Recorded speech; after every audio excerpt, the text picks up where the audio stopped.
even though the old Marvel Comics Transformers is going to always be canon to me, regardless that, what was it? Crap.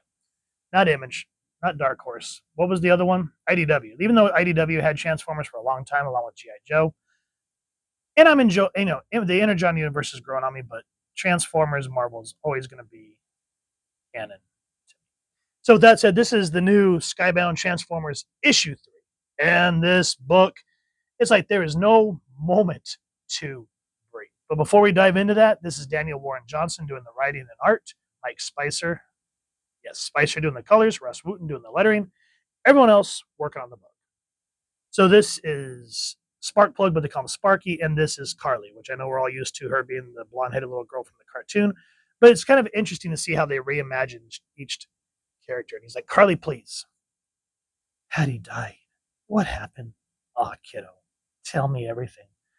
Now, for those of you that have been keeping up, I'll make sure to leave the cards for issues 1 and 2. Carly's dad was essentially, I can't remember if it was crushed in the hand or smashed by Starscream, just like straight up, kaboosh, and he did it with a smile on his face. It was a rough freaking scene. I know this sounds crazy, but he was caught by a giant robot. What? There's no other way to put it. It grabbed him and just, did it look like, was it red and gray? Did it turn into a plane? Carly, what do you know what did you see? I saw him wake up and, were you a Spike? Is my boy okay? And here comes Laserbeak. In the art action, I love the dirtiness of it. Even though I'm used to the great old school artwork from Marvel, this still has that nice grungy feeling. So we obviously see that Laserbeak is the villain here. But then comes Cliffjumper. Cliffjumper. I saw you driving away, and I just wanted to make sure you were good. I'm glad I did. Get away! Huh? And poor Cliffjumper gets the shit end of the stick here. Ka-doom! Ow. I got you, come up, but.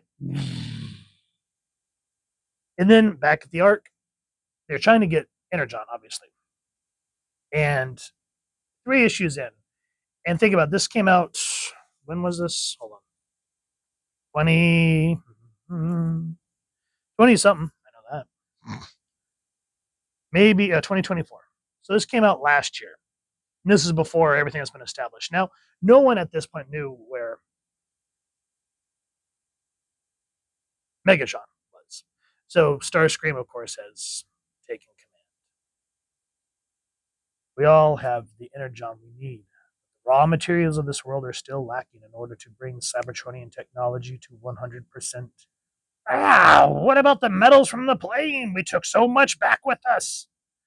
They don't have the advanced compound structure needed to fix Teletron. It is possible that other materials on this planet come close, but we have not sought them out. And I like how Soundwave just kind of looks away. Looks back. Megatron would have. I told you do not say his name. Now Skywarp has to go take care of all the humans and the Autobots that are being discovered. And poor Cliffjumper, he comes to where all the humans are hiding out. I think we may have gotten off on the wrong foot. It took me a while to deal with the birdie, but I promise you I'm a good guy. Everybody down! What the heck, again? Please stop, I know him. It's just something else. And before we can have a moment to breathe and figure out, hi, I'm Cliffjumper, Skywarp enters and just starts ripping through everybody. And the artwork is that dirtiness just adds to the feeling. And then comes Optimus. I just love this panel. Get away from them. And another thing that I've enjoyed about this book, and I've seen a lot of people echo, is how we kind of see them mid just sort of like disjointed. And we get that, get the cover spike. This fight I must wage myself. Now, as the fight ensues, I don't want to give away the whole book, guys, but this is a fight book. And Skywarp, I'm like, I know his name. Everyone's thinking that he may have the upper hand.